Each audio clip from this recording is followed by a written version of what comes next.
Today, class, we are going to be reading our book about Mr. Pig the Winner, and I would like you to listen good and observe Mr. Pig and see if you can see his characteristics. Before we start reading, let's review some of what we did yesterday. We've already discussed some character traits. Over the last couple of days, we've been looking at characters in a story. We explain their actions and how they contribute to the events that happen. When you hear me reading these books, do you start observing the main character? Do you look at what characteristics they have? Are they kind? Are they loyal? Are they hard workers? Friendly? Or are they sore losers? What are some characteristics you see in yourself? I would like for you to write down a couple of characteristics on your personal whiteboard that you see in yourself. We read the book Wretched Stone by Chris Van Allsburg yesterday. Does anyone remember? What are some of the characteristics that some of the characters had? What happened to them? How does a crew change from the beginning to the middle and then to the end? What happens to make them change? If you will, just write them questions down. They're up on the Promethean board. If you'll just write them down on your paper, and I'll be glad to take that up.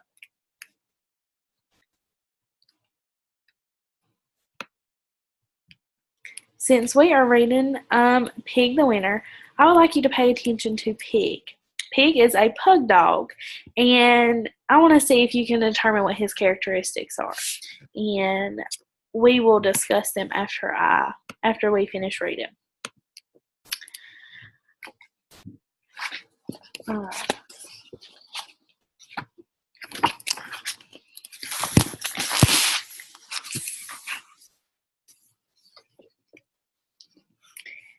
Pig was a pug, and I'm sorry to say, if he didn't come first, it would ruin his day. Yes, Pig was a winner. He just had to win, and nothing would stop him. Oh, where to begin? I wonder why Pig wanted to win all the time. Believe it or not, it was quite hard to beat, and the reason was simple. Yes, Pig was a cheat. I wonder why he wanted to cheat all the time. That's not nice. But if he did lose, he'd throw a pink fit. He'd scream, he'd cry, and he just wouldn't quit. I don't think that is very kind of Pig. He'd sob and he'd sulk with a quivering chin till you gave up and said, okay, you win. I would not want to be Pig's friend. But as soon as you said it, he'd clap, he'd stamp, and he'd rub it in loudly that he was a champ.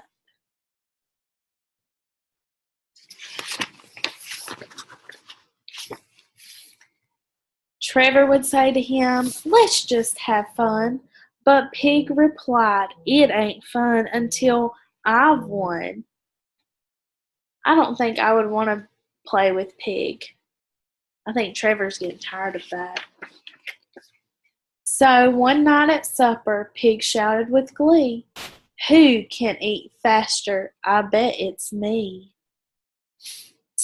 Trevor said shyly, I don't want to race, but Pig had a yell, go, and was stuffing his face. I bet something's going to happen to Pig if you eat too fast. He waffed down his food. He gobbled his kibble. His face was awash with biscuits and dribble. He chomped up 3 sausages, all of them whoppers, then munched through his doggy treats, gashing his chompers. He swallowed it all in a minute or less. But something went wrong. I wonder what happened to Pig. He was eating that food so fast. Do you know? Can you guess? Because he was busy stuffing his hole, Pig didn't notice. He swallowed his ball. Uh-oh.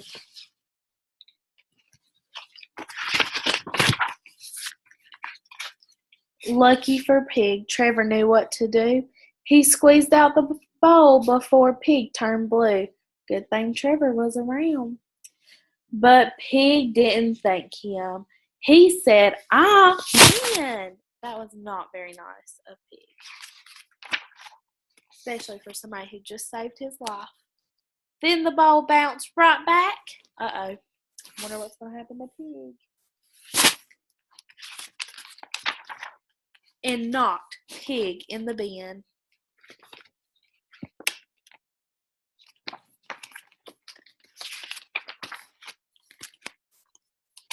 These days, it's different, I'm happy to say.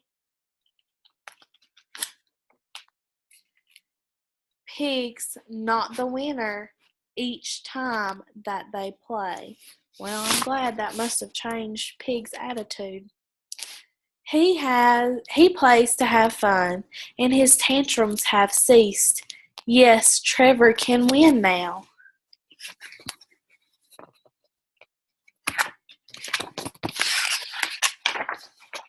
Well, sometimes at least.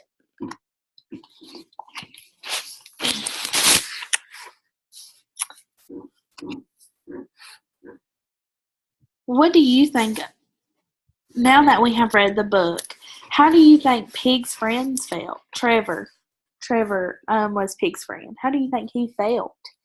Um, if you will, just write these answers down on your piece of paper as we go over them. What do you think of Pig? How do you think he is? Do you think he is a kind person? Um, and give details why. You know, you have to cite your evidence. Why do you think Pig wants to win all the time? Do you think Pig is concerned about others? Have you ever met anyone like Pig? And if you have, give details. I don't want names. You can just give me an example. What happened? Would you want to be like Pig, the pug dog? And if so, why would you want to be? What character would you like to be that is in the book? Now that we have read our book, Pig the Winner, we are going to write about an experience that you may have had.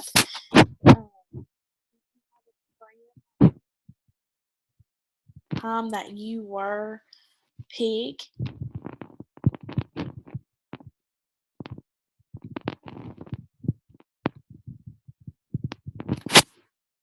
Before we get started on our writing,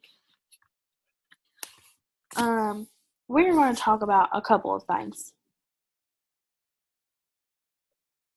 I would like to go over some words you can use when writing, and these are going to be very, very helpful throughout your whole life. When you write papers in elementary, middle school, high school, it's gonna help you. So let's go over some of these, and I'm going to share this with you.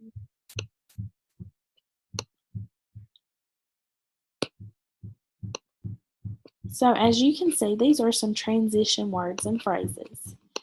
You need to use these when writing.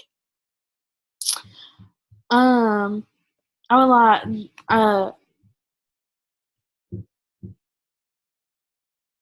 I will leave these words on the board for you to refer back to as you are writing. You should start your paper with an opening. You should start with something such as, I'm going to tell you a story about a time when. Something that's going to get your reader's attention. You want to grab their attention so they're like, oh my gosh, I want to read this. I can't put it down. It's going to be so good. And that's what you need to start your paper with, this eye-catching start. In doing this, you're going to catch your reader's attention. And once you catch their attention,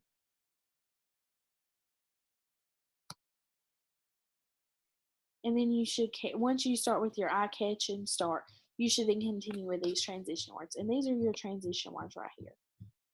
If you're doing a sequence, you should do first, second, third. You can do in place, in the first place, and then also last. After, afterwards, as soon as, at first, such as, you can use, and here's an example. Meanwhile, the dog was running after the cat, and then you can further give details and explain. Words to show location: above, across, around, behind, such as behind the cat ran behind the bookshelf to hide from the dog. Words or phrases to show time: while, meanwhile, soon. Soon the cat decided to come out from behind the bookshelf when the dog was gone. So you can use all these words in different ways to show time, your sequence, even locations. And you should use these words. And also, I encourage you to use your extensive vocabulary that we have been working with. Use bigger words because I know y'all have them and you've been learning these.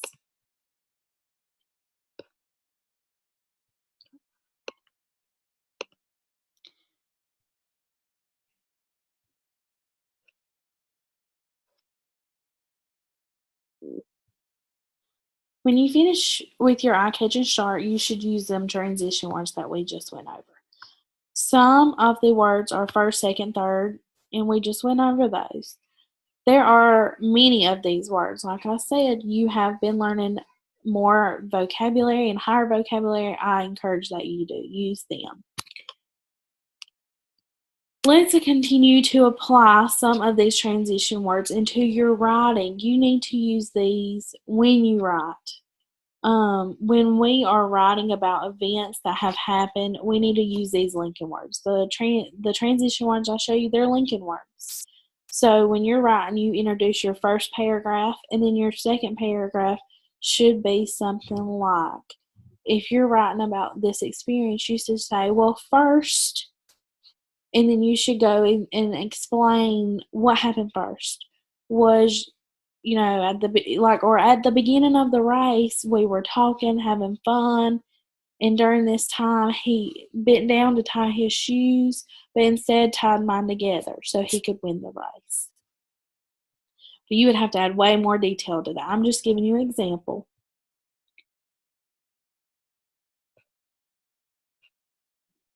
So I want us to analyze a paper that a student wrote that you can get an understanding of how your paper should look when you are writing a paper. So here is our example.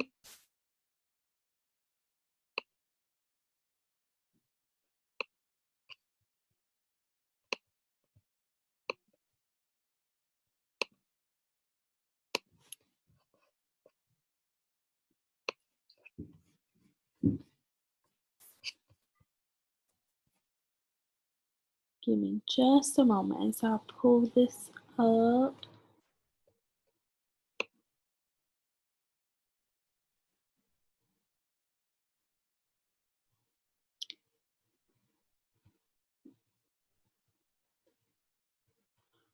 This is from 4th grade, but it was about a haunted house, and I just thought this was one of the better examples that you could look at. So as you can see, this student started out, there was once a dog who roamed an alley with another dog.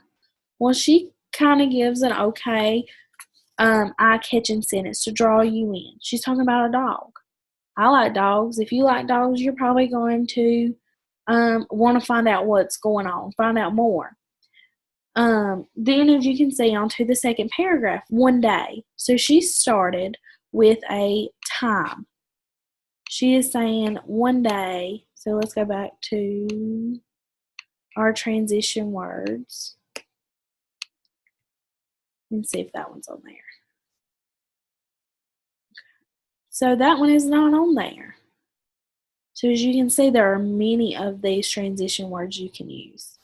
So she says, one day, while all of the friends were out walking the street, and then the cat spotted a ghost flying around this house, and this is a haunted house paper. So she is giving details about where she's seen the cat, what was going on. So when you're writing your papers, you need to give details. You need to let the reader know what is going on.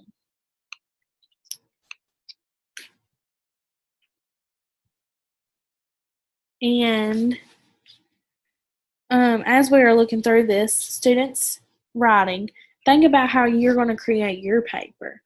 Go ahead and start thinking about what you're going to write about. What experience did you have that you can relate to Trevor and Pig?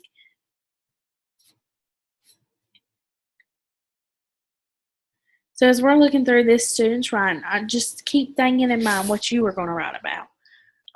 We've seen how she grabs your attention with her opening a paragraph about the dog. If you are interested in dogs, you're going to want to find out what's going on with that dog, what's going to happen to that dog.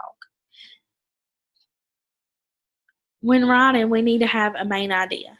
Okay, her main idea was about a haunted house. Let's share this again. So she's talking about this haunted house, and let's finish reading. She spotted a ghost flying around the house, and it took off running. The cat took off running to go see the ghost. Then all the dogs took off after her. So here she goes. She includes the dog again. She talks about this cat, and then the dogs take off after her. When the dogs finally caught up to Chantel, they were all deep in the haunted house. So here she is. She is talking about her main idea, the haunted house. Max and Sugar started shaking. So if this was me and I was reading this, I'm looking at, okay, I can connect how these characters are feeling. They are feeling shaky. They are scared. And she is given very good details about what's going on in this house. So as I'm reading this, I'm visualizing what is happening inside this house with these characters. There's a loud boom from the floor above. So I'm automatically thinking something's happened. Something has failed. I'm going to be scared. I'm going to be terrified at this point. And as we continue reading, look at her transition words. Look at her details. She is grabbing your attention through your reading this. You're going to want to keep reading this because of her details. So make sure you are adding details to your paper, such as this student was.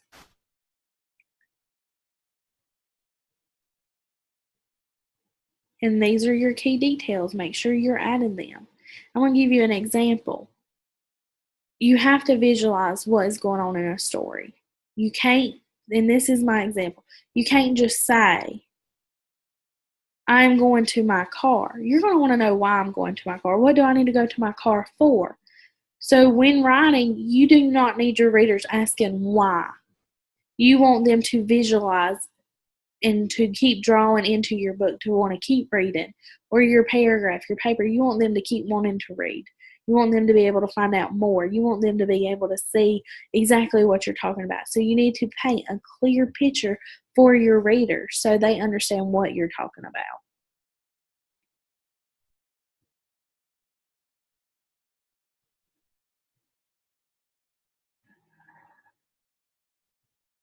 And so you're going to be doing an organized worksheet.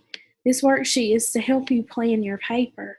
So you will just plan it by giving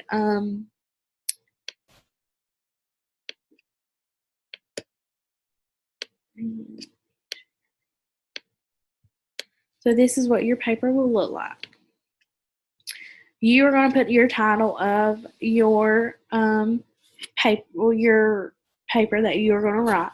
And every paper or book has a title, such as Pig the Winner. Pig the Winner is the title of this book. So you'll have a title of your paper. You need to have an introduction. This is your eye-catching sentence, your topic sentence. So you need to come up with a detailed, eye-catching sentence. You want to draw your readers in. You want them to know exactly what you're going to be talking about. And it needs to support. You need to have your supporting details that support your topic. And then you'll have a conclusion. This is how you're going to end your paper. Let's look at that student. Let's see how she ended her paper.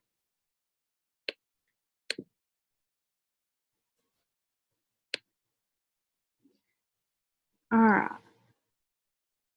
So as she gets to the end of her paper, this is not the conclusion. This is as she's drawing near to the end.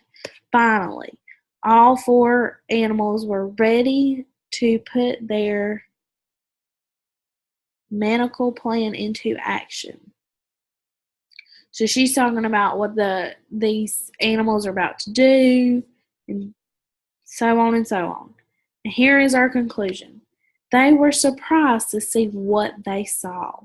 They saw about a dozen monsters doing the monster mash. Okay, she gives you an example of why the floor was shaking. What was that loud noise? Because there was monsters doing the monster mash. One vampire said, "Come in, dogs and cats, why don't you dance with us?" Okay, so this wasn't a haunted house at all. It was just some monsters doing some dancing, and they invited the dogs and the cats to come do a little dance with them. And that's a conclusion sentence. You want to kind of give a summary of what happened. You just want to conclude it, and you want to have it you want to conclude it like she did. They were surprised because these monsters weren't scary at all. They were just dancing. And so we've done our organized worksheet, or you're going to start working on your organized worksheet. And you don't have to do a whole paper on this. You just need to jot down a few things to so you can start your rough draft. You're not going to put your whole rough draft on this organized worksheet. This is just to help you get the flow going so you can write a good paper.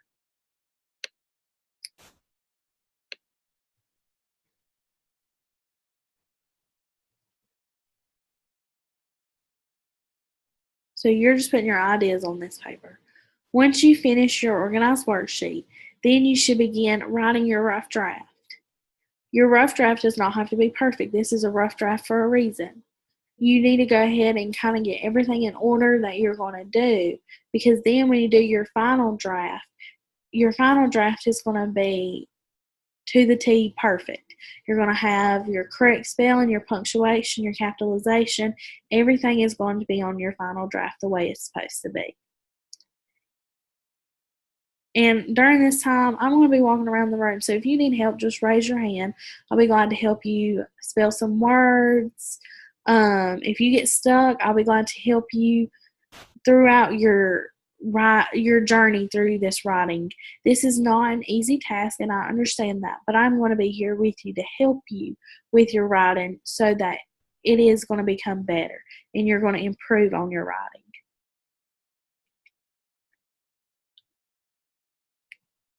I know some of you are still working on your writing, and I will give you time to finish later. I just want to go over a few things before we move on to our next lesson. I want you to keep in mind what we have learned today and how to begin a story using eye-catching phrases, such as that girl's when she put on her paper. She's talking about once there was a dog who roamed an alley with another dog. So keep in mind, you want to keep in mind about this eye-catching phrase. It can be anything, but you want to draw your reader's attention so they would want to keep reading, and you need to have it something that they can visualize. And we also need to keep in mind of how to use these transition words to go from one thought to another, such as she did on that paper when she went one day. And then she explained that day about how the cats and the dogs went to this haunted house. And, finally they were going to come up with some plan and then put it into action. And then she finished on that last paragraph. Yes, she should have said, let's look at it for a good transition word. In conclusion, she could have used that, and that would have been a better conclusion, closure paragraph. In conclusion, they were all surprised what they saw. So just keep them transition words in mind when you are writing. Now I'm going to give you a review activity. We're going to do a character trait worksheet, and I will show you what it's going to look like.